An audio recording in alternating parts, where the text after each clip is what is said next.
মহাত্মা শিশির কুমার ঘোষ, যাহার আদি নিবাস আমাদের যশোর জেলা, তিনি আমার মহাপ্রভুকে প্রভু বলে স্বীকার করতেন না। মহাপ্রভুকে প্রভু বলে স্বীকার করতেন না। যিনি অমিয় নিমাই চরিত গ্রন্থখানি রচনা করেছেন,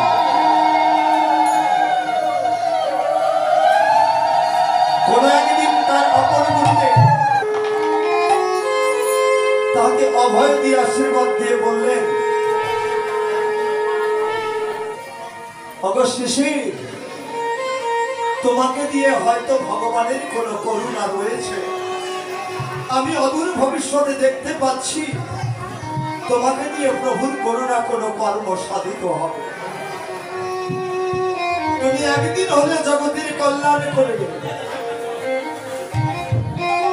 কেমন কথা? আমি যাকে চিনি না, যাকে ভগবান বলে মানি না, আমি শুনেছি নদিয়ার নিমাই একজন উচ্চ মার্গের পণ্ডিত, তত্ত্বজ্ঞ শাস্ত্রজ্ঞ ছিলেন, সেই কিনা জগতের প্রভু। কেমন কথা? তিনি তখন টাইপরাইটারের কাজ করতেন এবং বংশ পরম্পরা থেকে তাদের কাজ ছিল উকিলি কাজ, লেখাজোখার কাজ।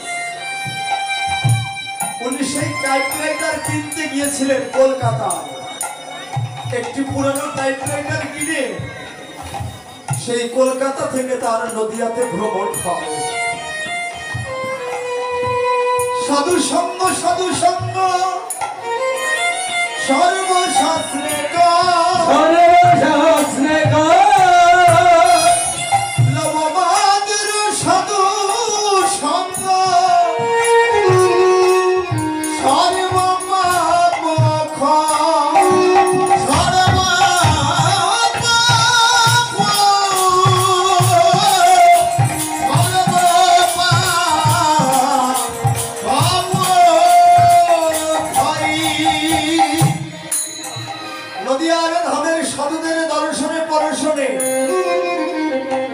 তিনি রূপ দেখলেন, গোরাচাঁদের রূপ দেখলেন।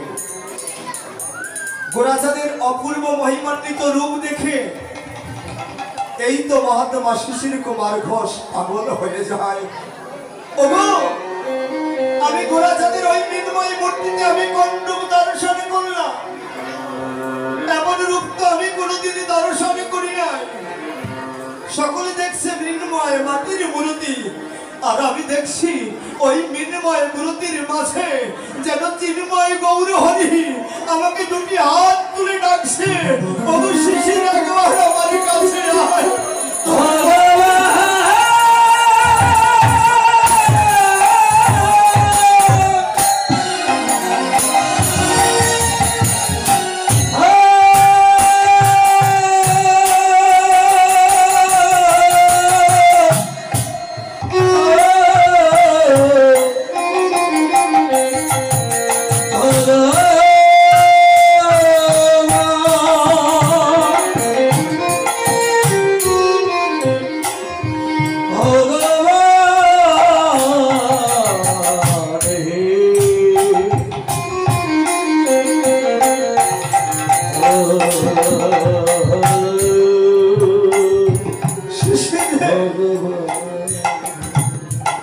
আমি তো তোকে অভয় দিয়ে হাতছানি দিয়ে রাখছি।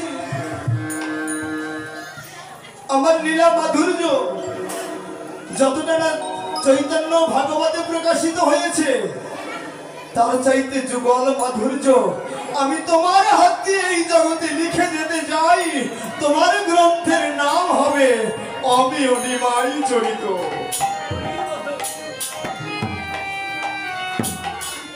এই চরিতখানা যে একবার পাঠ করিতে পারে, এই জগতে তার আর কোনো মায়ার বাসনা থাকে না। তিনি আমার গৌর সুন্দরী রাতুল চরণে ঠাই হয়ে যায়।